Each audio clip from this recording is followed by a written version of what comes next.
Casey at the bat. The outlook wasn't brilliant for the Mudville Nine that day. The score stood 4-2, but with 1 inning left to play. And then, when Cooney died at first, and Barrows did the same, a sickly silence fell upon the patrons of the game.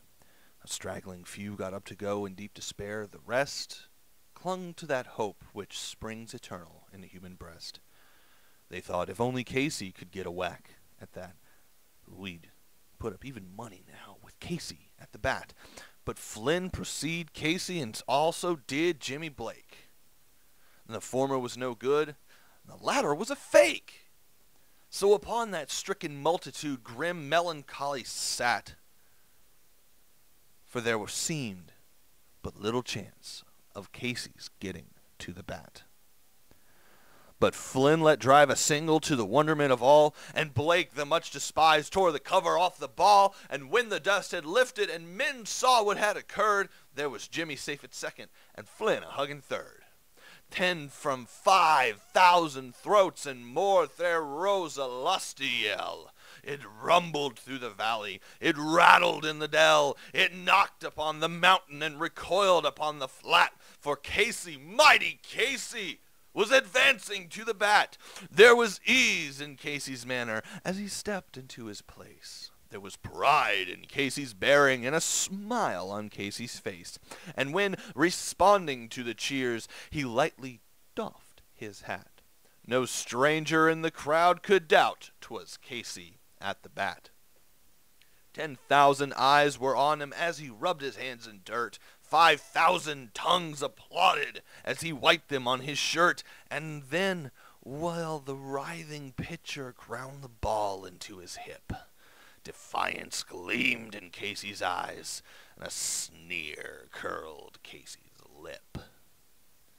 And now the leather-covered sphere came hurling through the air, and Casey stood a-watching in haughty grandeur there. Close by the sturdy batsman, the ball unheeded sped. "That ain't my style," said Casey. "Strike one," the umpire said. From the benches black with people, there went up a muffled roar, like the beating of the storm waves on a stern, distant shore. "Kill him! Kill the umpire!" shouted someone from the stand, and it's likely they'd have killed him had Casey not raised his hand. With a smile of Christian charity, great Casey's visage shone. He stilled the rising tumult. He bade the game go on.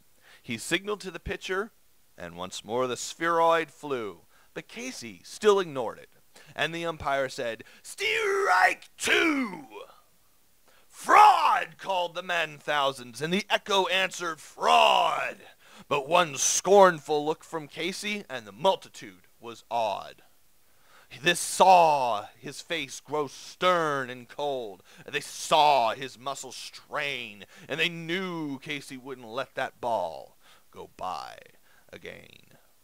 The sneer gone from Casey's lip, his teeth clenched in hate, he pounds with cruel violence his bat upon the plate. And now the pitcher holds the ball, and now he lets it go, and now the air is shattered by the force of Casey's blow. Somewhere in this favored land, the sun is shining bright. The band is playing somewhere, and somewhere hearts are light. And somewhere men are laughing, and somewhere children shout. But there is no joy in Mudville.